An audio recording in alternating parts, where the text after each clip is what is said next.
हमारे आसपास का जो एनवायरनमेंट होता है, हम कहीं ना कहीं उस एनवायरनमेंट में भी अपने आप को ढालना चाहते हैं, क्योंकि जब अपने आसपास के लोगों को देखते हैं ना, तो हमें लगता है कि शायद हमें भी यही करना चाहिए। कई सालों पहले जब हम पर्सनालिटी डेवलपमेंट की बात करते थे, तो वो सिर्फ पर्सनालिटी डेवलपमेंट तक ही सीमित था। लेकिन जब इसके बहुत सारे एस्पेक्ट्स खुलने स्टार्ट हुए, तो personality development turned into soft skills. Soft skills का एक हिस्सा हो गया है personality development. When you go back home, do you carry your work at home? And if you look at their personal relations, it's kind of messed up. So I think this was one of the reasons why it's important for them to have soft skill training. कहीं ना कहीं हम अपने purpose की तलाश कर रहे हैं किसी और के जरिए। तो पर्पस को तलाशना, I think it's not wrong, but वो आपको तभी मिलेगा जब आप अपने आप से थोड़ा सा एक्सपेरिमेंट करें। हम रिस्क लेने के लिए तैयार नहीं है कि हमें अब चीजें बनी बनाई चाहिए होती है, हमें लाइफ स्मूथ चाहिए। We don't want uncertain life, और वो इसलिए ही हमें नहीं चाहिए because we are scared somewhere. सिर्फ पॉजिटिविटी इंपॉर्टेंट नहीं है, उस पॉजिटिविटी के साथ एक्शंस भी इंपॉर्टेंट है। सिर्फ एक सोच अकेले काम नहीं करती है, उस सोच के पीछे आपके छोटे छोटे एक्शंस होने चाहिए। और अगर आप एक्शंस नहीं ले रहे हो, देन फॉरगेट इट कि आपका सपना वो कभी पूरा हो पाएगा।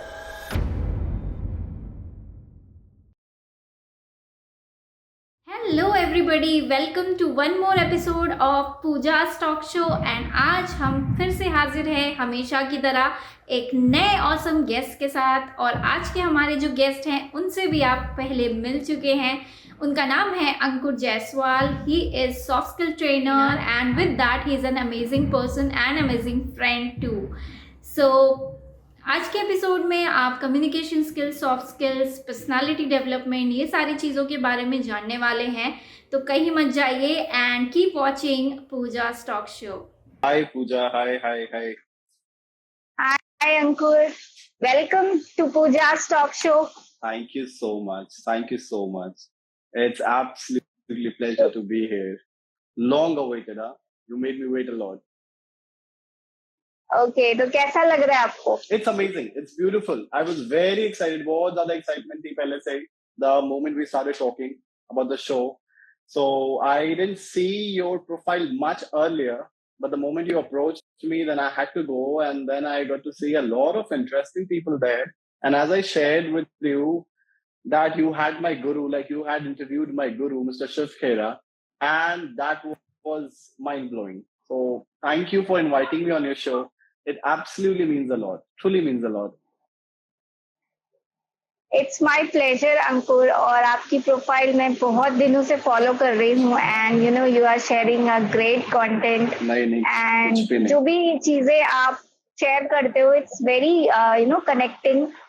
सो आई फेल्ट कि लेट्स इनवाइट अंकुर और बात करते हैं आपसे। Absolutely. बिकॉज मेरे पास लोगों से कनेक्ट होने का यही एक अच्छा प्लेटफॉर्म है and whenever I want to connect with somebody and want to know more, I connect with them. And उससे ना सिर्फ मैं, Right. बल्कि मेरी ऑडियंस भी बहुत ज्यादा इंस्पायर होती है, बहुत सारी चीजें उन्हें सीखने को मिलती है। I have no idea that how do we inspire people, but these are those tiny actions, you know, that we take on the daily basis. शायद वो किसी को टच कर लेती होगी, किसी को अच्छा लग जाता होगा. So this is how we inspire. Otherwise, if I talk about inspiration or motivation that we can find anywhere at any point of time from anybody. So that is how we express ourselves. This is how we learn from others, and that's the beauty of interacting with people. So you are doing an absolutely great job. Truly amazing. Thank you so much, thank you so much. तो अंकुर, हमारा ये show Hindi में होने वाला है, so because जी, तो क्योंकि ज्यादातर ऑडियंस ज्यादा कनेक्ट कर पाती है हिंदी से, तो I hope it will be okay with you. Absolutely Hindi भी उतनी ही स्ट्रॉन्ग है जितनी इंग्लिश है। इंग्लिश ज्यादा कम है अच्छी, हिंदी इज बेटर, बट थोड़ा सा कंफर्ट लेवल ज्यादा हो रखा है इंग्लिश में। But I will try my level best to use as much Hindi as possible.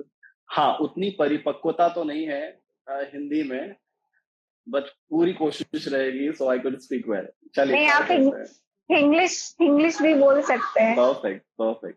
Sounds amazing. Okay. So start करते हैं आपकी स्टोरी से, आपकी जर्नी से। अंकुर, जानना चाहेंगे कि आप कहाँ से हैं और कहाँ से है आपकी स्कूलिंग, और क्या आप सच में ट्रेनर या कोच ही बनना चाहते थे बचपन से? जैसे सबका एक ड्रीम होता है कि मुझे बड़े होके ये करना है, तो आप यही करना चाहते थे या फिर डेस्टिनी आपको ऐसे ऐसे ऐसे घुमा के फाइनली यहाँ पे लेकर आ गई? पूजा, जब कोई जर्नी की बात करता है ना मेरे से, सो लिटरली मुझे ऐसा लगता है कि जब हम जर्नी की बात करते हैं सो फिर वो बचपन से लेके अब तक की बहुत एक लंबी कहानी बन सकती है। और शायद अगर हम वो बताना स्टार्ट करें तो वो 2-3 दिन भी लग सकते हैं हमें, बिकॉज अगर जर्नी की बात होती है तो वो सच में बहुत ही खूबसूरत है बचपन से अब तक। It's like really beautiful, right? तो मैं कुछ कुछ अंश उसमें से आप तक पहुंचाने की कोशिश करूंगा कि कैसा रहा। तो बेसिकली मैं इलाहाबाद का रहने वाला हूँ, which is now Prayagraj. Oh, great. And I got to जान know के that you अच्छा are also लगा। from Allahabad. Yeah, I'm from Allahabad. और ये जान के मुझे और भी ज्यादा अच्छा लगा था। So I have been born and brought up in Allahabad and still living in Allahabad now. And did my schooling from couple of schools. So basically मैंने पढ़ाई स्टार्ट की थी एक चर्च से। It's a Bible seminary we have in Allahabad. So उस time पे वो सिर्फ एक चर्च हुआ करता था. Now they have a proper school. So started my journey from church, and it was a very different culture there. It was a very cultured, I would say, a cultured upbringing they were offering to their students. And the entire ambience, पूरा जो atmosphere था उस जगह का, वो बहुत ही खूबसूरत सा था। लेकिन होता है ना कि जब हम किसी जगह पर होते हैं तो हम हमेशा उससे बड़ा तलाश करने की कोशिश करते हैं। तो जब हम लोग बच्चे हुआ करते थे तो वो चर्च शुरुआत में तो हमें अच्छा लग रहा था, लेकिन जब हम अपने आसपास के लोगों को देखते थे कि वो बड़ी बिल्डिंग्स में जाते हैं, बड़ी स्कूल्स में जाते हैं, उनकी यूनिफॉर्म डिफरेंट है, उनके स्कूल्स में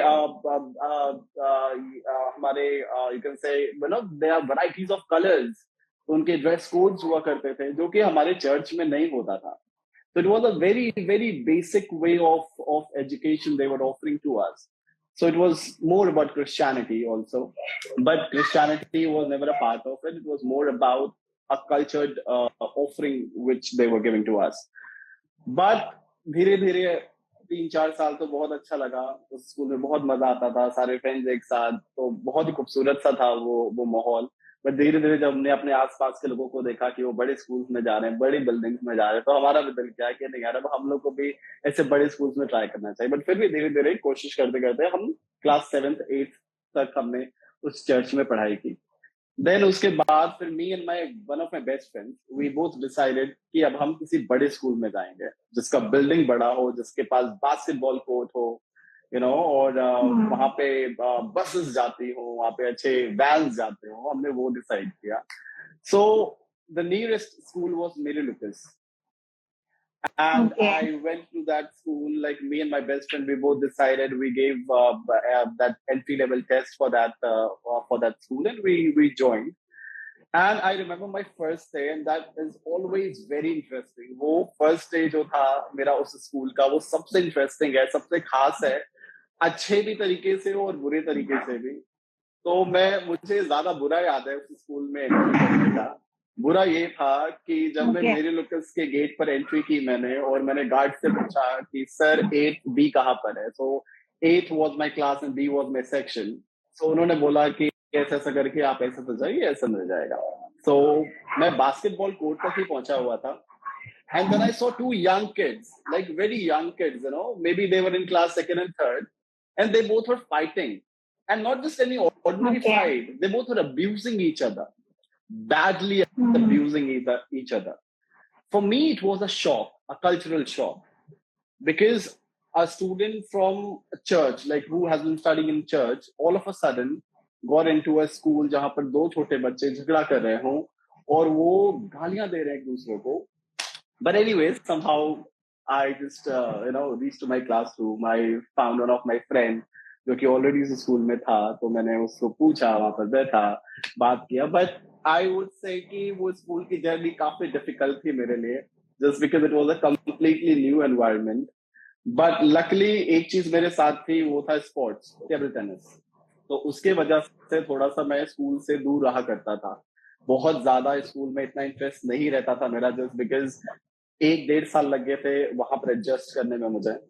तो टेबल टेनिस के जरिए मैं थोड़ा सा स्कूल से दूर रह पाता था। फिर कुछ ना कुछ तरीका ढूंढना था मुझे उस स्कूल को अपना बनाने के लिए, बिकॉज उन सबको तो मैं फोर्स नहीं कर सकता था कि वो मुझे अपना बनाए, लेकिन मैं ये जरूर ट्राई कर सकता था कि मैं कुछ ऐसा करूं जिससे मैं थोड़ा सा अपनापन महसूस कर पाऊं वहां पे। सो एक चीज में मुझे बहुत इंटरेस्ट था, वो था बोलने में। तो मैं प्रेयर डिसेमिनेट करने के लिए मैं हमेशा झगड़ा करने की कोशिश करता था कि मुझे जाकर खड़े होकर प्रेयर रिसाइट करनी है। तो वो तो रोज किया करता था। उसके अलावा I found out that school also organises debate competition.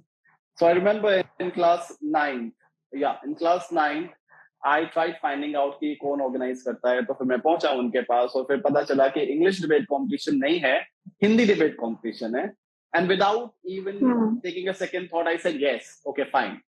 I was not very good in English also, no very good in Hindi also, but I was like, okay, कुछ तो मिल रहा है ना मुझे बोलने के लिए। So I just participated in that Hindi debate competition. And it was bad, fully bad. बहुत ही खराब था मेरा परफॉर्मेंस वहां पे। But anyways, I did. Then from class 10 till class 12, 3 consecutive years, I participated in all the debate competitions, and they were in English. And I had really great results. So for 2 times, I was awarded as the best speaker. Then once I was awarded as the best questioner. So this is how my journey in school was. I made good friends, of course. काफी अच्छा था उस school का भी journey. Last के 3-4 साल काफी खूबसूरत से थे। थोड़ी सी डिफिकल्टी हुई थी, बट धीरे धीरे इट ऑल वेंट वेल। तो ये था मेरा स्कूल। देन पढ़ाई से मैं थोड़ा सा डरता था। Education was something which always scared me. तो मैं घर वालों को ये बोलता था कि कुछ ऐसा हो जाए कि मैं पढ़ाई बंद कर दूं, क्योंकि हो गया, मैं वेट करता था कि क्लास 10th हो गया, 11th हो गया, 12th हो गया, 12 साल पढ़ लिया ना, बहुत होता है। But so, but my family, they all are from the this government job background. Like my both of my parents, both of my sisters, they were from that same background. So for me, it was very difficult to run away from studies. So somehow, instead of going for my graduation, I opted for an aviation training course. So it was the aviation hospitality training course. It was a 1-year diploma course, which I joined right after my school. That was the best decision of my life. I know it didn't work out the way it should have been, but still मैं बोलूँगा कि वो मेरी life का सबसे best decision था, because I met some really amazing people. So that 1 year gave me a lot of exposure about human behavior, the personalities, personality development, communications, a lot of various aspects, जो कि हम सबके लिए बहुत important होती हैं। तो उस 1 साल में मैंने उस चीज के बारे में जाना। दो वो एक एविएशन ट्रेनिंग कोर्स था जहां पर आप उस ट्रेनिंग को लेकर कुछ एविएशन में करते हैं। But I must tell you कि जो पहला महीना था मेरा उस इंस्टीट्यूट में, तो वो शुरुआत हुई थी उसकी पर्सनालिटी डेवलपमेंट क्लासेस से। And I am not sure if ma'am has joined this live session or not. So her name is Garima. So, and she's from Goa. So the first month of that training was all about personality development. और वो 1 महीना मेरे लिए इतना खास था कि शायद उस पहले महीने में ये डिसाइड कर लिया था मन में कि आगे चल के मुझे यही करने का है, मुझे पर्सनालिटी डेवलपमेंट ट्रेनर ही बनने का है।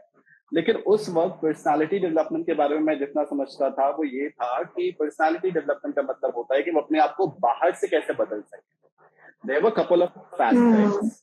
कुछ एस्पेक्ट उसमें ऐसे भी थे जैसे कि attitude development, rationality, emotional quotient. तो these were also a part of it, but majorly जो उस वक्त उस एज के हिसाब से जिस पे हमारा फोकस ज्यादा हुआ करता था वो ये था कि वो अपने आप को बाहरी रूप से कैसे बदल सके।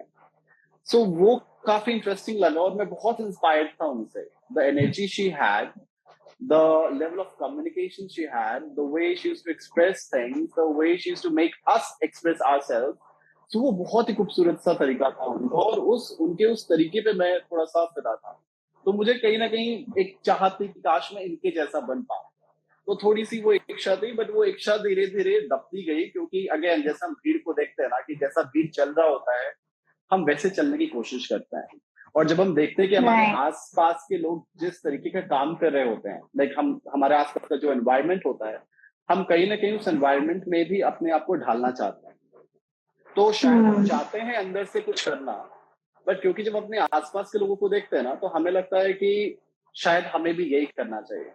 तो कोशिश किया उस भीड़ के साथ चलने की, और थोड़ा सा चला, फिर रुका, फिर थोड़ा चला, फिर रुका, क्योंकि कहीं ना कहीं दिमाग में जो था ना, वो बाहर निकलने के लिए तड़प रहा था।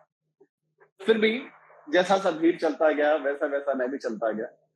एंड बहुत साल हो गया। I remember my last full time job was with Oyo Rooms as a guest relation manager, and it was for UP. So I was looking forward to cities like Allahabad, Kanpur, Lucknow, and Banaras. So it was mostly a travel job. तो वो करा था, फिर करते करते फिर transfer की बात आई that it's time for you to move to Guwahati. I somehow disagreed. I was like, शायद नहीं. And then I abruptly put down my papers. I was like, no, I think I should quit my job. And कुछ भी नहीं सोचा कि अब आगे क्या करना है, कैसे होगा, कैसे आगे जर्नी चलेगी. I just decided that okay, I have to quit my job. And I had quit the job. And I got back to my city. And then I was like, okay, it's time to live for yourself. It's time to find out and do something where your passion speaks. So फिर वहां से मेरी training as a trainer की journey start हुई. And trust me, it was very difficult initially because I never looked of my age firstly. And when we talk about trainer, when we talk about coaches, I don't know, कुछ अलग सा चाहिए होता होगा जो शायद मेरे में उस वक्त नहीं था. बट स्टिल वो पैशन था. तो उस पैशन के जरिए मैं थोड़ा सा कोशिश किया आगे बढ़ने के लिए. And started approaching to colleges and schools कि मेरे को 1-2 दिन का training project दो, assignment दो, let me work. And it was they didn't allow initially, but somehow I managed to get into one of a good college in Allahabad, and that was my first training. I got my first training there in that college, and it went really well, really beautiful. And from then it started. और तब से 2017 से आज तक I think I've taught in like all of the colleges in Allahabad except just a couple of colleges. And I've trained some of the best colleges in India, even including MIT, Chandigarh University, Rama Medicals. So many colleges and even the corporates also. So this was in short about my journey that I had. Great, amazing journey. बहुत सारी चीजें आपने share करी आपके बचपन से और training industry and all. तो क्योंकि आप इलाहाबाद से हैं और आप भी ट्रेनिंग इंडस्ट्री में हैं और मैं भी ट्रेनिंग इंडस्ट्री में हूँ, तो कुछ सेम प्रॉब्लम एंड चैलेंजेस जो आप गो थ्रू आपने किया होगा वो मैं भी गो थ्रू करती हूँ. उसके बारे में बात करते हैं. जैसे कि ट्रेनिंग और कोचिंग अगर हम मतलब कि वैसे तो ये इंडस्ट्री शायद पिछले 3 साल में बहुत ज्यादा डेवलप हो गई है. इतना ड्रास्टिक चेंज हुआ है इस इंडस्ट्री में, शायद मुझे नहीं लगता कि इससे पहले कभी लोग इतना कुछ जानते थे कि ट्रेनिंग और कोचिंग इंडस्ट्री नाम की कोई इंडस्ट्री भी एग्जिस्ट करती है. पूजा, आई थिंक उसका भी एक कारण है. ये इंडस्ट्री ग्रो इसलिए की है पिछले कुछ सालों में just because as I told you कि कई सालों पहले जब हम पर्सनालिटी डेवलपमेंट की बात करते थे तो वो सिर्फ पर्सनालिटी डेवलपमेंट तक ही सीमित था, जिसका मतलब होता था कि हम अपने आप को बाहरी तरीके से कितना बदल सकते हैं. लेकिन जब इसके बहुत सारे एस्पेक्ट्स खुलने स्टार्ट हुए हैं तो personality development turned into soft skills. और जब हम सॉफ्ट स्किल्स की बात करते हैं तो सॉफ्ट स्किल्स का एक हिस्सा हो गया है personality development. Because personality development is all about how you transform yourself from outside. But धीरे धीरे लोगों ने इस चीज को समझा and why industry grew so well is because people started realizing कि इस बाहरी बदलाव के अलावा अंदर का बदलाव भी उससे ज्यादा जरूरी है. जैसे कि आप इमेज कंसल्टिंग में काम करते हैं, right? So you don't work only on the outer personality, you also work on how we express or how we depict ourselves from the inside, right? So धीरे धीरे वो बाकी सारे एस्पेक्ट्स भी खुलने स्टार्ट हुए जहां पर हम छोटी छोटी चीजों को पे फोकस करना हमने स्टार्ट किया. जैसे कि इमोशनल इंटेलिजेंस हो गया, जैसे कि न्यूरो लिंग्विस्टिक प्रोग्रामिंग हो गई, ग्राफोलॉजी हो गया, बॉडी लैंग्वेज हो गया, कम्युनिकेशन स्किल्स हो गया. तो अब ये सारे सब्जेक्ट्स बहुत वास्ट हो चुके हैं, and now we train people on these specific subjects. पहले हम सिर्फ पर्सनालिटी डेवलपमेंट करते थे और उसमें सब कुछ डाल देते थे। Now personality development is a different subject, image consulting is a different subject, NLP is a different subject, emotional intelligence is a different subject. So this is how we are working. That is why this industry is growing so much. This is probably like one of my reasons I'd say it's growing so much. Right and but still इतना grow होने के बाद भी अगर मैं आज देखूं तो फिर भी कहीं ना कहीं लोगों को ये लगता है कि why do they need training.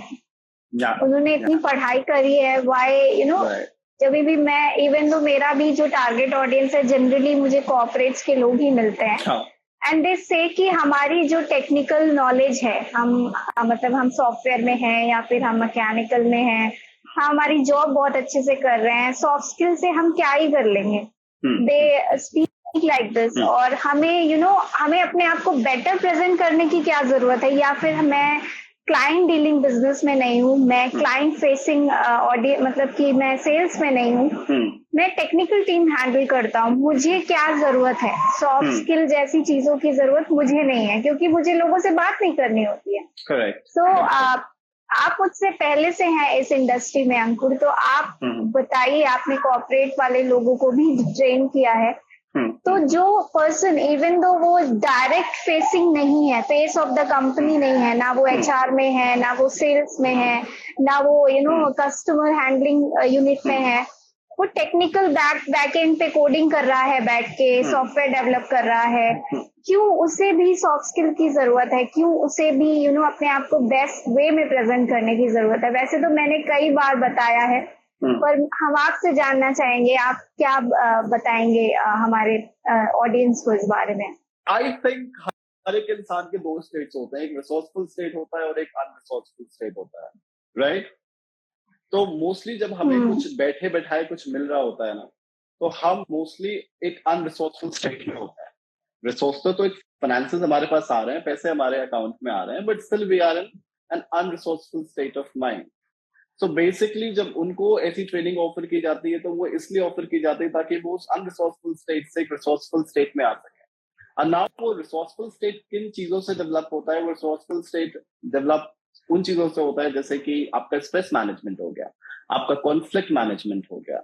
I know you are not dealing with the other people, you're just working on your computer, but how about your relationships in that office? How do you handle your stress? When you go back home, do you carry your work at home or do you just keep it there? And a lot of people, lot of professionals, they have this problem कि जब उनका काम शुरू होता है office में, तो वो जब शाम को घर जाते हैं तो अपने उस काम को भी लेके घर में जाते हैं। And if you look at their personal relations, it's kind of messed up. So why companies they started working on these soft skills is for these reasons only, ताकि जब वो कल वापस ऑफिस में आए तो वो एक नई एनर्जी के साथ ऑफिस में आए, ना कि कल का जो काम उन्होंने किया था, जो उसको अपने घर लेकर गए थे, फिर वापस से सुबह उठकर वही सेम स्ट्रेस को वो ऑफिस में लेकर आ रहे हैं। And it's like they are not producing anything, it's just going a very basic work. So I think this was one of the reasons why it's important for them to have soft skill training. I know communications की शायद उनको उतनी जरूरत नहीं है, but जब communication की बात करते हैं तो communication का मतलब सिर्फ यही नहीं होता है कि आप अंग्रेजी कितनी अच्छे बोलते हैं या हिंदी कितनी अच्छी बोलते हैं। Communication के भी बहुत सारे एस्पेक्ट्स हैं, और वो जो ट्रेडिशनल कम्युनिकेशन स्टाइल था वो शायद कहीं ना कहीं गुम गया है, और शायद अब हमें उसकी जरूरत भी नहीं है। Now what is more important is the strategic communication. We want a strategy behind communication. We need to understand कि जब हम बात कर रहे हैं किसी से तो उसके पीछे का हमारा गोल क्या है, हमारी ऑडियंस क्या है, what do they want, what are the lessons they are taking back, और इन चीजों के लिए हमारी जॉब मैटर नहीं करती है, क्योंकि कम्युनिकेशन आप सिर्फ कंप्यूटर से नहीं कर रहे होते हैं, उसके अलावा आप अपने कोलीग से कर रहे होते हैं, या बाहर के लोगों से कम्युनिकेट कर रहे होते हैं, या अपनी फैमिली मेंबर से कम्युनिकेट कर रहे होते हैं। और जब हम काम में इतने व्यस्त होते हैं और उसमें इतने डूबे हुए होते हैं तो कहीं ना कहीं ये सारी चीजों को हम हैम्पर कर रहे होते हैं, बट वी डोंट रियलाइज। ये तब हम नहीं रियलाइज करते हैं जब हमें चीजें बैठ के सब कुछ मिल रहा होता है, लेकिन जहां पर लाइफ ने थोड़ा सा सेटबैक लिया, देन वी अंडरस्टैंड कि अरे उस एक चीज को पाने के लिए तो मैंने बाकी सारी चीजें खो दी हैं। So there soft skill plays a very important role. Right और एक पॉइंट ऑफ टाइम के बाद जब हम स्टार्ट करते हैं अपना करियर अगर कॉर्पोरेट में, तो हो सकता है कि उस टाइम पे हमें सिर्फ अपने काम से मतलब हो, but after some years we have some people जो हमारे साथ काम करते हैं, like we become team leader. जब हमें 4-5 लोग हैंडल करने पड़ते हैं, वहां पे डिफरेंट कल्चर के लोग होते हैं, डिफरेंट माइंडसेट थॉट प्रोसेस के लोग होते हैं, तो उनसे डील करने के लिए हमारी टेक्निकल स्किल्स काम नहीं आती, वहां पे हमें अपनी सॉफ्ट स्किल यूज करनी पड़ती है। Exactly. तो इसके लिए बहुत जरूरी है कि हम हमारी सॉफ्ट स्किल पे काम करें। और इसी वजह से इवन दो अगर आप सेल्स में नहीं है, आप कस्टमर फेसिंग नहीं है, या फिर आप फेस ऑफ द कंपनी नहीं है, आप बैकएंड पे हैं, तो भी आपको सॉफ्ट स्किल्स की जरूरत है। भाई सॉफ्ट स्किल्स पहले स्टार्ट शायद इन लोगों के लिए किया गया था, सिर्फ कॉर्पोरेट एम्प्लॉयज के लिए किया गया था, but if you look at the industry it has almost expanded to everywhere. You take schools, you take colleges, you take offices, like startups, small entrepreneurs, they all are taking soft skill training. Why? Because they have understand कि आज के date पर हम सामने वाले को बासी खाना भी खिला सकते हैं अगर हम उसको प्यार से सर्व करें तो. घर में जब आपको दाल चावल सर्व किया जाता है ना, तो वो काफी बोरिंग सा लगता है, नहीं यार सिर्फ दाल चावल मिल रहा है. लेकिन जब हम रेस्टोरेंट जाते हैं तो वो 2 दिन पुराना खाना जब वो हमें बहुत सजा कर देते हैं, तो वी से thank you so much, it looks so amazing, और बड़ी चाप से हम उस खाने को खाते हैं. तो वो क्यों खाते हैं? क्योंकि उसमें सॉफ्ट स्किल्स जुड़े हुए हैं, उसमें सर्विंग स्किल्स जुड़े हुए हैं, उसमें हॉस्पिटैलिटी जुड़ा हुआ है, उसमें स्माइल जुड़ी हुई है, उसमें अच्छे प्लेट्स जुड़े हुए हैं. तो this is how it works, this is how soft skill works, कि एक नॉर्मल सी चीज को भी एक्स्ट्रॉर्डिनरी करके जब हम किसी को परोसते हैं तो उसको उस चीज को खाने में मजा आता है. Right. So it doesn't matter what you say, it matters how do you say. It absolutely matters how do you say, and I believe it does matter what you say. लेकिन अगर उसमें आपने और प्यार लगा दिया तो मेरे ख्याल से उसमें 4 चांद लग जाते हैं. तो जरूरी तो है कि आप क्या बोल रहे हैं, लेकिन किस लिए बोल रहे हैं और कैसे बोल रहे हैं उसकी भी बहुत अहमियत है. करेक्ट. सो अंकुर, हम हमेशा मतलब सभी लोग बात करते हैं कि एक दिन जब मैं सक्सेस हो जाऊंगा तो मैं ये करूंगा, जब मैं सक्सेस हो जाऊंगा तो मेरे पास ये होगा. मतलब हर इंसान की अपनी डेफिनेशन होती है वैसे तो सक्सेस की. Right. तो हम आपसे जानना चाहते हैं क्या होती है success? What do you mean by success? I think success is those tiny rewards, वो जो छोटे छोटे रिवॉर्ड्स आपको रोज मिलते हैं ना, मुझे लगता है सक्सेस मेरे लिए वो है. I don't know about others कि शायद कभी बड़ा घर बना लिया तो आई एम सक्सेसफुल, या कुछ बड़ा कर लिया लाइफ में तो I am successful. I think this is the real journey. When you celebrate those tiny rewards every single day, वो विनिंग का जो एहसास होता है, जो जीतने का एहसास होता है, जो आप हर एक रोज महसूस करते हैं अपने छोटे छोटे एक्शन से, I think that is success. So होगा शायद अगर आप 4-5 साल पहले वाले अंकुर से पूछते हैं कि सक्सेस का मतलब क्या होता है, तो शायद वो प्रमोशन की बात करता है, या बड़ी सैलरी की बात करता है, या बड़ी कार की बात करता है. बट अभी जिस हिसाब से मैं अपनी जिंदगी को देखता हूँ, तो मेरे लिए वो सुबह 4 बजे उठना भी मेरे लिए एक सक्सेस है. When I wake up at 4 a.m. and when I have my first coffee and when I look myself into mirror and I just affirm something good about myself, that is a winning for me. That is a success for me. And when I go out in the morning for the gym and when I see everybody sleeping, that is a winning for me. And when I get back from the workout and then I see that, okay, log ab sokar उठ रहे हैं, that is a winning. So ये छोटी छोटी जो जीत हम रोज महसूस कर रहे होते हैं, जो विनिंग्स हम रोज महसूस कर रहे होते हैं, मेरे ख्याल से मेरे लिए ये सक्सेस है. और शायद ये मुझे बाकियों से थोड़ा सा अलग होना महसूस कराता है. तो फिलहाल एक बहुत बड़ी पिक्चर तो मैंने नहीं सोची है सक्सेस के बारे में, पर आई थिंक अगर मैं अपनी इस प्रेजेंट जर्नी को कंटिन्यू कर पाया लंबे समय तक, पूरी लाइफ टाइम कंटिन्यू कर पाया, तो शायद मैं हर एक रोज सक्सेसफुल महसूस करता रहूंगा. राइट. और सक्सेस, मुझे भी नहीं लगता कि सक्सेस कोई डेस्टिनेशन होती है, क्योंकि जैसे ही आप उस डेस्टिनेशन तक पहुंचते हो आपकी नई डेस्टिनेशन फिक्स हो जाती है। सो सक्सेस इज अ प्रोसेस। और कुछ साल पहले तक मुझे भी ऐसा लगता था कि one day when I will be successful.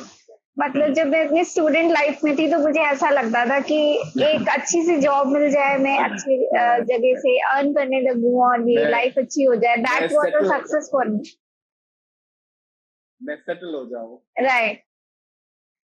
फिर जब मैंने जॉब करी और उसके बाद I was searching something else, fulfilment, मतलब कि कुछ और समथिंग इज मिसिंग। तो लगता था कि जब मैं खुद का कुछ करूंगी तो then I will be successful. Then I realise कि सक्सेस कोई एक ऐसी चीज नहीं होती है कि वो मिल गई और सब कुछ अच्छा हो जाता है, ऐसा नहीं होता है।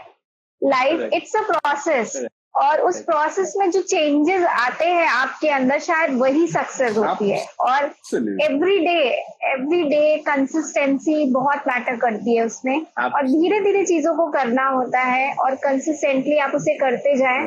और जैसा कि आपने बोला, उसमें जो छोटे छोटे रिवॉर्ड्स मिलते हैं, जो माइलस्टोन आप क्रैक करते हैं, वही है सक्सेस। जैसा हम मूवीज में देखते हैं, जैसा हम देखते हैं कि अचानक से हीरो जो है गायब हो जाता है, फिर अचानक से 3 साल बाद मर्सिडीज से उतरता है। It can be one form of success, but it's तो सक्सेस कोई एक बहुत बड़ा वो नहीं होता है। इट्स लाइक बहुत सारे कंसिस्टेंट एफर्ट्स होते हैं। तो ऐसा नहीं होना चाहिए। मुझे भी, मतलब जैसा मैंने बोला, कुछ साल तक मुझे भी ऐसा लगता था, I stopped enjoying my life. मुझे ऐसा लगता था कि नहीं, मैं उस वहां तक जब पहुंचूंगी then I will do. Then I realise कि ऐसे नहीं होता है। हमें हर चीज के लिए टाइम निकालना होता है, हर चीज we have to do it. और ये जो प्रोसेस चल रहा है यही है success. Absolutely. It's those everyday efforts, वो छोटे-छोटे efforts जो आप रोज लगा रहे होते हैं, और जब आप जब उनको लगाने में आपको मजा आने लगता है, that मजा is the success। उसमें जो मिठास होती है, शायद वो पाना बहुत मुश्किल काम है। और शायद उस मिठास को पाने के लिए हम रोज बहुत बड़े काम कर रहे होते हैं कि शायद इसको लगातार करते रहेंगे तो हमको एक दिन वो स्वाद मिलेगा, सक्सेस का स्वाद मिलेगा। और उस एक सक्सेस के स्वाद को पाने के लिए हम रोज जो मेहनत कर सकते हैं या रोज जो छोटे छोटे रिवॉर्ड्स पा सकते हैं, हम वो कहीं ना कहीं मिस करते हैं। तो जैसे बोलते हैं ना, राई का पहाड़ बनाना, तो ये छोटे छोटे एफर्ट्स हमारे लिए राई का काम करते हैं, और फिर वो एक दिन पहाड़ बनता है। लेकिन अगर आप ये सोचे कि एक दिन आपको पहाड़ मिल जाएगा, तो दिस इज अ मिथ। आप छोटे छोटे से रोज एफर्ट्स लगाइए, कुछ अपने लिए कुछ ऐसा करिए जिसमें आपको खुशी मिल रही हो, और वो खुशी पाने के लिए आप दोबारा और सुबह उठें, दोबारा मेहनत करें, और रोज उस खुशी को पाने के लिए लगे रहें, जूझते रहें, तो वो होगी आपकी असली सक्सेस। ऐसा मेरा मानना है। राइट। तो अंकुर, आजकल बहुत ही ज्यादा ट्रेंडिंग वर्ड कह सकते हैं कि आपने सुना भी होगा और सभी इस बारे में बात करते हैं, आई फाउंड माई पर्पस। अपना पर्पस हाँ, पर्पस पता करो या अपना इकिगाई पता करो। ये एक बहुत ही ट्रेंडिंग या हाई वर्ड है, कह सकते हैं। बहुत सारे लोग ऐसे होते हैं जो कहते हैं कि यार मैं अपना जॉब तो कर रहा हूँ, लेकिन मैं ये कैसे पता करूँ ये मेरा पर्पस है या नहीं। हाँ, तो आप इस बारे में क्या कहते हैं? आई थिंक ये कुछ गलत नहीं है। ये आई थिंक पर्पस ढूंढना कुछ गलत नहीं है। आई थिंक हम सब ने भी वही किया है, आपने भी वही किया है, और मैंने भी वही किया है, और जितने भी लोग शायद अभी हमसे जुड़े हुए हैं, ये सारे वही कर रहे हैं। और अभी अगर वो यहाँ पर मौजूद हैं, तो वो इस वजह से ही मौजूद है बिकॉज कहीं ना कहीं हम अपने पर्पस की तलाश कर रहे हैं किसी और के जरिए। हम दूसरों के जरिए अपने पर्पस की तलाश कर रहे हैं। तो पर्पस को तलाशना, I think it's not wrong, but वो आपको तभी मिलेगा जब आप अपने आप से थोड़ा सा एक्सपेरिमेंट करेंगे। और हम experiment, in other words I should say risk, अपने आप को लेकर हम रिस्क लेने के लिए तैयार नहीं है। एज आई सेड कि हमें अब चीजें बनी बनाई चाहिए होती है, हमें लाइफ स्मूथ चाहिए। We don't believe in uncertainty, we don't want uncertain life. और वो इसलिए ही हमें नहीं चाहिए because we are scared somewhere कि अगर कुछ ऐसा हो गया तो फिर से मुझे दोबारा से स्टार्ट करना पड़ेगा। राइट। तो इसीलिए हम वो कोशिश करते हैं कि जो लंबे समय तक हमें एक बार मिल जाए और फिर वो लंबे समय तक हमारे साथ चले, विच इज नॉट पॉसिबल। तो to find your purpose you have to experiment yourself every single day. आपको अपने साथ रोज कुछ ना कुछ नया एक्सपेरिमेंट करना पड़ेगा। तो आई एम नॉट सेइंग कि उस पर्पस को फाइंड करने के लिए आपको हिमालय जाना पड़ेगा या पहाड़ियों के गुफा में बैठना पड़ेगा, तपस्या करना पड़ेगा। आई थिंक हमारे इस जमाने में अगर असली तपस्या है कि आप अपनी बिजी स्केड्यूल से 2 मिनट ही निकाल कर सही कुछ ऐसा काम करें जिससे आपको खुशी मिले या जिससे आप कुछ नया सीखें। तो आज जब हम पर्सनालिटी की बात करते हैं तो पर्सनालिटी का मतलब अब इतना सा है कि आप अगर अपनी पर्सनालिटी को ग्रो करना चाहते हैं, अपना पर्पस ढूंढना चाहते हैं, तो रोज अपने अंदर कुछ ना कुछ इन्वेस्ट करें। बहुत ज्यादा नहीं, आधे घंटे नहीं, 1 घंटे नहीं, सिर्फ 2 मिनट इन्वेस्ट करें। आपको नहीं पता कि आप किस तरीके से, आपको किस चीज में इन्वेस्ट करना चाहिए, तो सिर्फ किताब उठा लें, एक पेज पढ़ना स्टार्ट करें। हो सकता है कि उस पेज में आपको कुछ ऐसा मिल जाए जो आपको नेक्स्ट डे कुछ और करवाने के लिए बोले। फिर जब आप नेक्स्ट डे कुछ और करें तो हो सकता है कि उसमें कुछ और आपको कुछ करने के लिए प्रोत्साहन मिले। तो इस तरह से हम आगे बढ़ते हैं, इस तरह से हम अपने आप से एक्सपेरिमेंट करते हैं। And I think we all have done that only. हमने नौकरियां की, हमने लोगों से मिला और उन लोगों से कुछ निकाला, फिर अपने ऊपर ट्राई किया, फिर हमारे ऊपर काम नहीं किया तो फिर कुछ और तलाशा, फिर उसमें से कुछ कॉपी किया, नहीं वर्क किया तो फिर दोबारा कुछ किया। So this is how we kept on doing something. This is how we kept on experimenting ourselves. And this is how we try to find the purpose. So I think finding the purpose is also not the end. It is also a process. और जो आप पूरी lifetime कुछ ना कुछ तलाशते रहेंगे, और हो सकता है कि आपको आपका पर्पस तब भी नहीं मिला, और बिल्कुल भी निराशा की बात नहीं होती है, बिकॉज पर्पस ढूंढना भी एक बहुत बड़ी कला है, बहुत खूबसूरत सी चीज है। बिकॉज आप हर रोज बहुत कुछ सीखते हैं उस पर्पस को तलाशने में, और जब कुछ साल बीत जाते हैं तो आपको एहसास होता है कि उस एक पर्पस को तलाशने के लिए आपने अपनी लाइफ को कितना निखार लिया है, आपकी लाइफ में कितनी खूबसूरत सी चीजें ऐड हो चुकी हैं सिर्फ उस एक पर्पस को तलाशने के लिए। Right.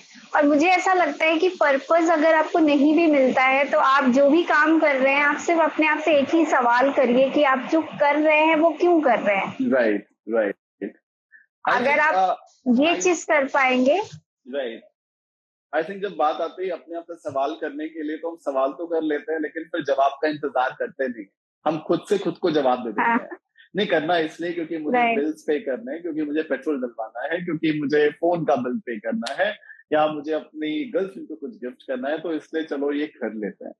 But we never take time to find the real reason why we are doing it. We never invest time to find कि ये काम हम असल में क्यों कर रहे हैं। तो as I said, as I was talking about the strategic communication, जैसे उसमें जो कुछ पॉइंट्स इन्वॉल्व होते हैं कि आपका गोल क्या है, आपका ऑडियंस क्या है, आपका लेसन क्या है, अगर यही चीज हम अपने काम में भी लगाएं और अपने आप से पूछें कि ये हम काम क्यों कर रहे हैं, इसमें हमें खुशी क्या मिल रही है, या इसमें हम क्या सीख रहे हैं, या इससे इस काम को करने से सोसाइटी में क्या इम्पैक्ट पड़ रहा है, तो आई थिंक ये क्वेश्चन करने का हम अपने आप को समय देते ही नहीं है। और अगर हम ये क्वेश्चंस करके आगे बढ़ने की कोशिश करें तो शायद हमें ज्यादा क्लैरिटी मिलेगी अपने काम को करने में। अब मुझे ऐसा लगता है कि आजकल जैसे कि हम सोशल मीडिया के जमाने में रहते हैं तो बहुत इजी हो गया लोगों को चीजें देख के इंस्पायर हो जाता है। मतलब इंस्पायर क्या, वो एक मोटिवेशन जैसे कहते हैं कि मतलब कुछ समय के लिए आता है और फिर चला जाता है। इवन तो मुझे बहुत सारे कॉल आते हैं और लोग कहते हैं कि हम कोच कैसे बन सकते हैं या फिर हम ट्रेनर कैसे बन सकते हैं। तो मेरा जवाब उनको बस यही होता है कि हाँ, आप सर्टिफिकेशन लेके आप सर्टिफाइड तो बन सकते हैं, लेकिन उससे पहले आप ये सोचो कि आप इस इंडस्ट्री में आना क्यों चाहते हो। राइट। तो वो ये बोलते हैं कि मतलब बहुत अच्छी इंडस्ट्री है, स्टेज पे इतना सामान मिलता है, लोग इतना फॉलो करते हैं। तो आई सेड वो एक बहुत ही ज्यादा बड़ा एंड गोल है। उसके पहले बहुत सारी चीजें होती है, तो क्या आप वो सारी चीजें करने को रेडी हो? So this reminds me of my time when I started this journey as a trainer. So उस टाइम पर अगर मेरे पास कुछ था तो वो सिर्फ पैशन था इस काम को करने के लिए। नॉलेज के मामले में I was probably nothing, or maybe just 5% of knowledge I had about this whole soft skill thing. सिर्फ एक पैशन एक चीज थी जो मुझे रोज पुश करती थी कि नहीं, मेरे को ये काम करने का है, मेरे को इसमें बहुत बहुत एक्सेल करने का है, बहुत बेहतर होने का है। बट जब मैं अपने आसपास बाकी ट्रेनर्स को देखता था कि उन्होंने सिर्फ ट्रेनिंग इसलिए स्टार्ट की क्योंकि कुछ काम नहीं था उनके पास, तो चलो स्टार्ट कर देते हैं। I used to feel very envy, बहुत जलन होती थी मुझे अंदर से कि ये क्यों कर रहे हैं, और बहुत गुस्सा भी आता था उस वक्त कि आप एक बहुत इंपॉर्टेंट काम कर रहे हैं, आप लोगों को ट्रांसफॉर्म करने के लिए जा रहे हैं, आप लोगों के अंदर बदलाव लाने के लिए जा रहे हैं, और अगर आपके अंदर इस काम को करने का पैशन नहीं है, then I'm so sorry, you should not do that. Right. So this is the kind of motivation people are taking from online. You know, हम अपने आसपास से इसी चीजों को देख के मोटिवेशन लेते हैं कि हम कभी किसी को देखते हैं कि कोई थोड़ा सा शरीर से थोड़ा मोटा इंसान मॉडलिंग करता है, तो फिर हम अपने आप को बोलते हैं कि अगर हम मोटे, तो हमें लगता है कि चल कोई बात नहीं, अगर वो कर रहा है तो हम भी कर सकते हैं। तो हमने क्या देखा, हमने सिर्फ वहां पे शरीर देखा, हमने सिर्फ उस इंसान की बॉडी देखी वहां पे कि because he is fat and I am fat so I can also do that. But मैंने उसका टैलेंट नहीं देखा, उसके पीछे उसका पैशन नहीं देखा कि इट्स नॉट कि उसका मोटापा की वजह से वो काम कर रहा है, बल्कि वो अपने पैशन की वजह से काम कर रहा है, उसको उस चीज में खुशी मिल रही है और वो खुशी उसके चेहरे पर दिखती है। बट हम सिर्फ बाहरी चीज को कॉपी करके करने की कोशिश करते हैं और सोचते हैं कि बस उसी की बुनियाद पे we can get success. So this is a very wrong perception. Right. और इसी से रिलेटेड एक क्वेश्चन है मेरा, जो मैंने भी कुछ साल पहले ऐसे ही रिएक्ट किया था और अब मुझे समझ में आया। पॉजिटिविटी मतलब जैसे कि मोटिवेशन की बात करी, हम देखते हैं मोटिवेट हो जाते हैं और हम करना शुरू करते हैं विदाउट सेल्फ इंट्रोस्पेक्शन, कि हम उस चीज के लिए हमारी स्किल सेट क्या है, क्या हम सच में वो करना चाहते हैं। इसी तरह पॉजिटिविटी होती है, मतलब कि हम बात करते हैं पॉजिटिविटी की कि हमें बहुत पॉजिटिव रहना है, लेकिन कहीं ना कहीं हम उस पॉजिटिविटी के चक्कर में हम रियलिटी देखना बंद कर देते हैं। हम रियलिटी चेक करना बंद कर देते हैं कि हमारी स्किल सेट क्या, हम उस डायरेक्शन में। इसके लिए मैं एक एग्जांपल देना चाहूंगी मेरा खुद का। आज से 5 साल पहले मैंने अपना एक स्टार्टअप किया था, ई-कॉमर्स स्टोर। मुझे फैशन में काफी ज्यादा इंटरेस्ट है, पैशनेट हूं मैं, पर मुझे नॉलेज नहीं था उसके बारे में। आई क्विट माई जॉब, मतलब कि शायद इंस्पायर होके या मोटिवेट, लेकिन हमेशा से था मेरा ये विजन कि मुझे अपना खुद का कुछ करना है। मुझे क्या करना है मुझे कुछ नहीं पता था। And one day I quit my job and I just came and I started working and I worked and I started. और जो एक एंटरप्रेन्योर, मुझे लगा कि पैशन होना ही काफी होता है किसी चीज को करने के लिए, ये मेरा थॉट प्रोसेस था। पर जब मैं चीजें करते गई, मैंने बहुत सारे पैसे इन्वेस्ट किए और उसके बाद मुझे समझ में आया कि किसी भी काम को करने के लिए सिर्फ पैशन नहीं होता है, उसके पीछे नॉलेज और स्किल सेट भी होता है। बहुत सारी चीजें करनी पड़ती है, उसको समझना पड़ता है उसके बाद। तो मैं 5 साल तक एक टॉक्सिक पॉजिटिविटी जोन में थी। मतलब आपको बिलीव नहीं होगा, मेरे मतलब मैं सुनना नहीं चाहती थी लोगों को। मुझे ऐसा लगता था कि जैसा हाँ मैं करने का है और मैं करूंगी और मैं करके रहूंगी, ऐसा मैंने बहुत कुछ किया। एंड 5 इयर्स बाद मुझे ये रियलाइज हुआ कि मैं गलत कर रही हूँ, मतलब ये चीज ऐसे नहीं होगी। और मुझे इवन दो वो मेरा ड्रीम था, इवन दो मेरा ड्रीम प्रोजेक्ट था और मुझे वो क्लोज करना पड़ा। ये बहुत ही पेनफुल था मेरे लिए कि मैंने बहुत ही मतलब इन्वेस्ट किया मेरा टाइम और सब कुछ, लेकिन मुझे वो बंद करना पड़ा। मैंने इसलिए बंद किया क्योंकि उसको एक नई डायरेक्शन में ले जाने के लिए, उसके लिए एक सही टाइम पे मुझे सब कुछ पहले सीखना पड़ेगा सही से। देन अगर मैं क्योंकि अगर मैं उसको सिर्फ इसलिए चला रही हूँ क्योंकि इमोशनल कनेक्ट हो गया है मेरा उससे, इसलिए चला रही हूँ क्योंकि वो मेरा ड्रीम है, और तो शायद मैं उसके साथ और उससे जुड़े लोगों के साथ या फिर उससे जो इम्पैक्ट बड़ा क्रिएट हो सकता था उसके साथ बहुत ही ज्यादा गलत कर रही हूँ। तो कभी कभी नहीं, एक टॉक्सिक पॉजिटिविटी का भी बहुत ज्यादा रोल बढ़ गया है हमारे एनवायरनमेंट में। और बहुत सारे लोग ये चीज देखना नहीं चाहते और उसका मतलब इम्पैक्ट मुझे भी हुआ, मैं भी उसकी विक्टिम रही हूँ। तो इसके बारे में आप क्या कहना चाहेंगे अंकुर? I think I have never been completely positive. I've been very much practical about what am I doing right now. और ये मेरे लिए बहुत इंपॉर्टेंट रहता है कि मैं सिर्फ पॉजिटिव होकर उस काम को सिर्फ देखता नहीं रहूं, because anyways as you said कि सिर्फ पॉजिटिविटी इंपॉर्टेंट नहीं है, उस पॉजिटिविटी के साथ एक्शंस भी इंपॉर्टेंट है। सिर्फ एक सोच अकेले काम नहीं करती है, उस सोच के पीछे आपके छोटे छोटे एक्शंस होने चाहिए। और अगर आप एक्शंस नहीं ले रहे हो देन फॉरगेट इट कि आपका सपना वो कभी पूरा हो पाएगा। क्योंकि सोचना तो हम बिस्तर पे लेटकर भी सोच सकते हैं, खड़े होकर भी सोच सकते हैं, किधर भी सोच सकते हैं, लेकिन एक्शन लेने के लिए you have to sit, you have to plan, you have to do a lot of things. उसके लिए आपको बहुत सारी चीजें करनी पड़ेगी, आपको प्लानिंग करना पड़ेगा, आपको एग्जीक्यूशन करना पड़ेगा, आपको पब्लिक रिलेशंस बनाने पड़ेंगे। और कहीं ना कहीं हम इन एक्शन से भागते हैं, हम इन छोटे छोटे एक्शन से भागते हैं, क्योंकि हमें लगता है कि शायद एक दिन ऐसा आएगा कि मैं सोच रहा हूँ, मैं अफर्म कर रहा हूँ, मैं मैनिफेस्ट कर रहा हूँ और एक दिन वो अचानक से मेरे पास आ जाएगा। No, this is not it's going to work. Even manifestations भी आपके तभी काम करेंगे जब आप उस सोच के साथ अपने एक्शन जोड़ेंगे।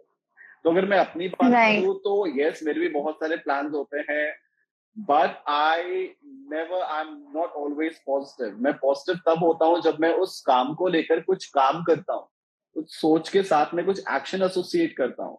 लेकिन अगर वो सिर्फ एक सोच रह जाती है, let's say if I am working on my brand and I have thought about it कि मैं कुछ महीने में अपना ब्रांड प्रमोट कर लूंगा, लेकिन अगर मैंने आज उसके लिए उस थॉट के साथ थोड़ा सा एक्शन एसोसिएट किया है तो मेरा आज का दिन अच्छा गया है। लेकिन अगर कल अगर मैंने सिर्फ थॉट रखा है और उसमें कोई एक्शन एसोसिएट नहीं किया है, so I am sorry but I am not positive on that day. I realize that I'm doing bad, I'm doing wrong, because just the thought will not work. But next day, when I again associate some action with that thought, so yes, I feel positive. So I think this is again one of the biggest myth in which we all are living. कि हमने सिर्फ सोचा और वो काम हो जाएगा। सिर्फ इस पॉजिटिविटी से वो काम नहीं होगा, आपको अपने एक्शन उसमें जरूर जोड़ने पड़ेंगे। राइट, और एक्शन भी हमें राइट डायरेक्शन में लेना पड़ेगा। Absolutely. I think right direction or wrong direction, you take action first. The important is that take action, लेकिन कभी टेक एक्शन वो तो बहुत ही इम्पोर्टेंट है, विदाउट उसके तो कुछ पता ही नहीं चलेगा। लेकिन जब आप एक्शन भी लेते रहते, कई बार ऐसा होता है जैसे मैं कर रही थी, मैं एक्शन ले रही थी, मैं बहुत ज्यादा एक्शन ले रही थी, लेकिन डायरेक्शन नहीं था उसका कुछ भी। So as I was just doing things.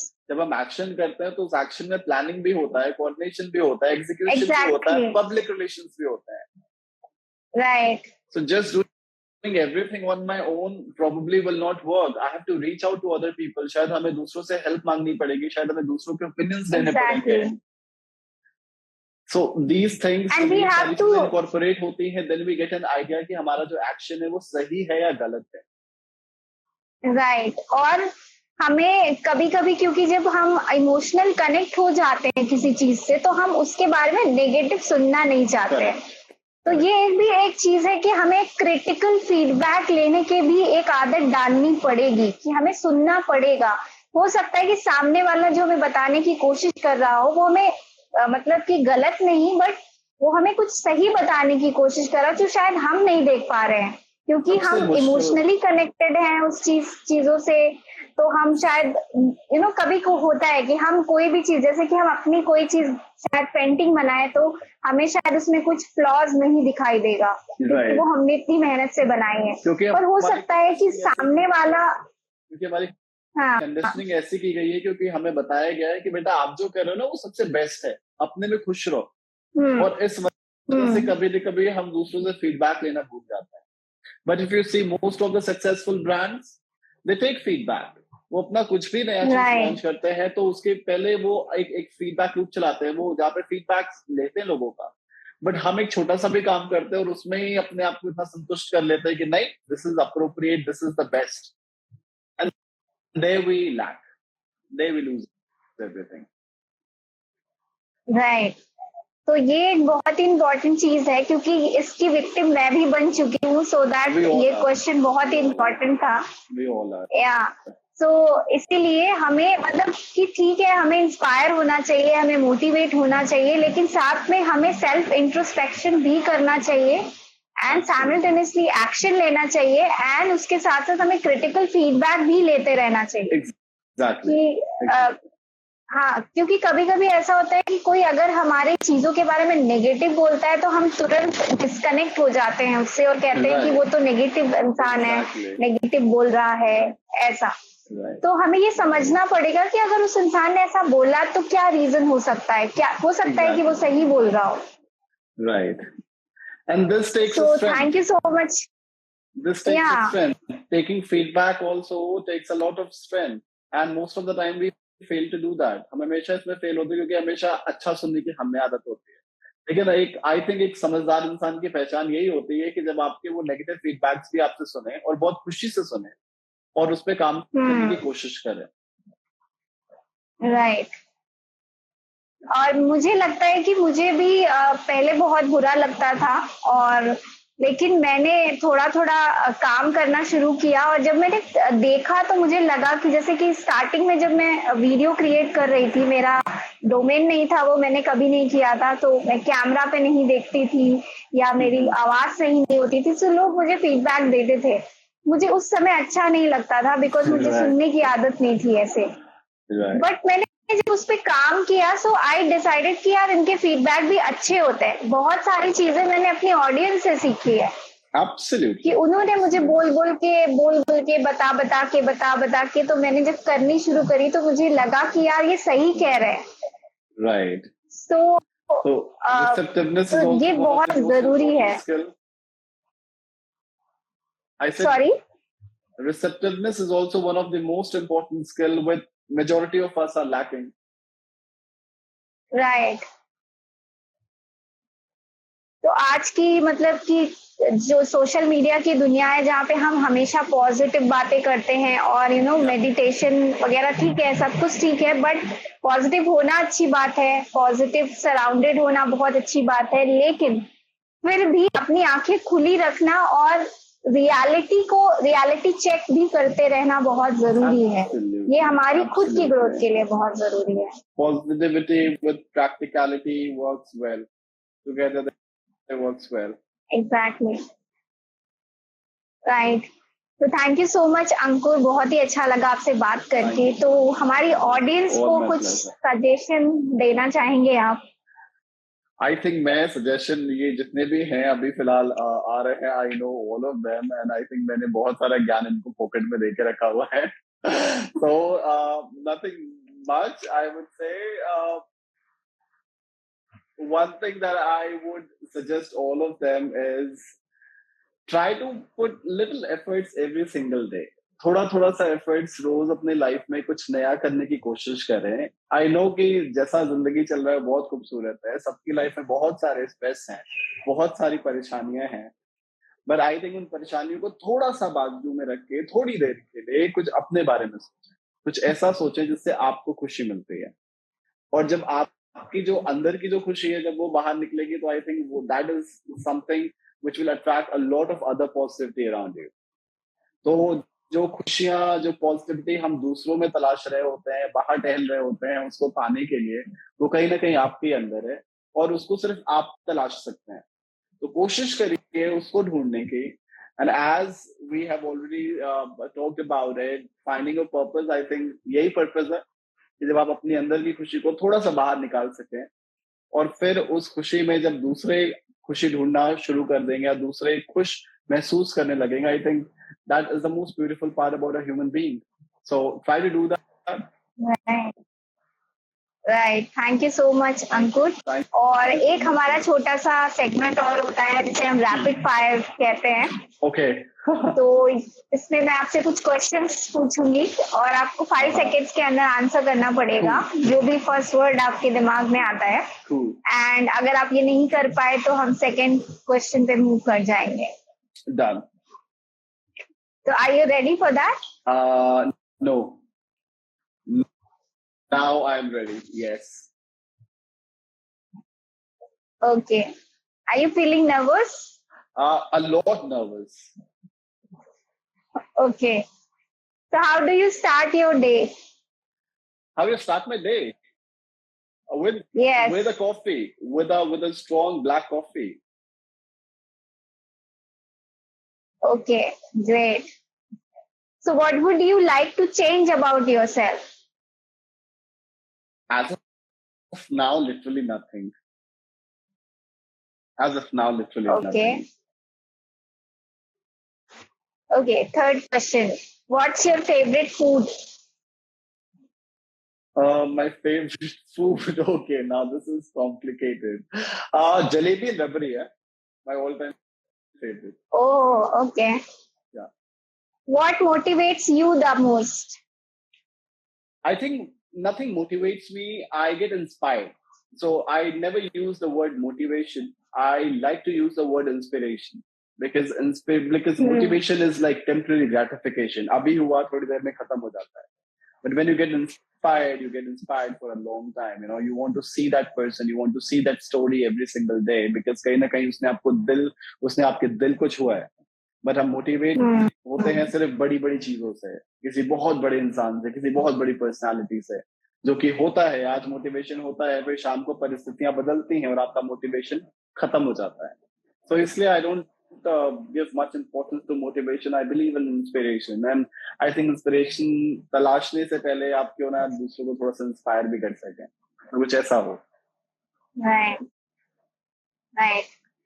If you get a superpower एक दिन के लिए, हाँ, तो आप इस दुनिया में कौन सी एक चीज बदलना चाहोगे? मैं दुनिया में कौन सी एक चीज बदलना चाहूंगा? That is this fake feminism. Okay. Fake feminism. इसके बारे में बात करेंगे हम. Definitely. Okay. So अगर आपको एक वर्ड बोलना हो भगवान से, कुछ कहना हो, तो क्या कहना चाहेंगे? ईश्वर बहुत बहुत शुक्रिया. Okay, great. Which I do every time. So thank you so much. Yeah. Thank you so much अंकुर. 1 घंटा हो गया, कैसे हो गया पता ही नहीं चला, बहुत ही अच्छा लगा. I was so petrified that probably I will run after 15 minutes. I'm telling you. I was so scared of this live session because this was my first live session and I was extremely nervous initially. But the way you brought me in your comfort zone, it was absolutely amazing. So more power to you. You are incredible. So thank you so much. Thank you so much. तो दोस्तों, कैसा लगा आपको हमारा आज का episode? I hope कि definitely पसंद आया होगा और आपने बहुत सारी नई चीज़ें सीखी होंगी. अब आपको 3 चीज़ें करनी है. पहला, अगर आप हमारे चैनल पे नए हैं और फर्स्ट टाइम हमें देख रहे हैं तो जल्दी से हमें सब्सक्राइब कर लीजिए और नोटिफिकेशन बेल ऑन कर लीजिए सो दैट आपको हमेशा हमारे अपडेट मिलते रहें. सेकेंड, अगर आपको हमारा एपिसोड अच्छा लगा और वैल्यूएबल लगा तो किसी एक दोस्त के साथ ज़रूर शेयर करें because sharing is caring. And third, हमें ज़रूर बताइए कमेंट बॉक्स में कि किससे आप मिलना चाहते हैं, किससे आप और बात करना चाहते हैं. हम ज़रूर कोशिश करेंगे उन तक पहुंचने की और उन्हें अपने शो में लाने के लिए. एंड तब तक के लिए keep watching Pooja stock show.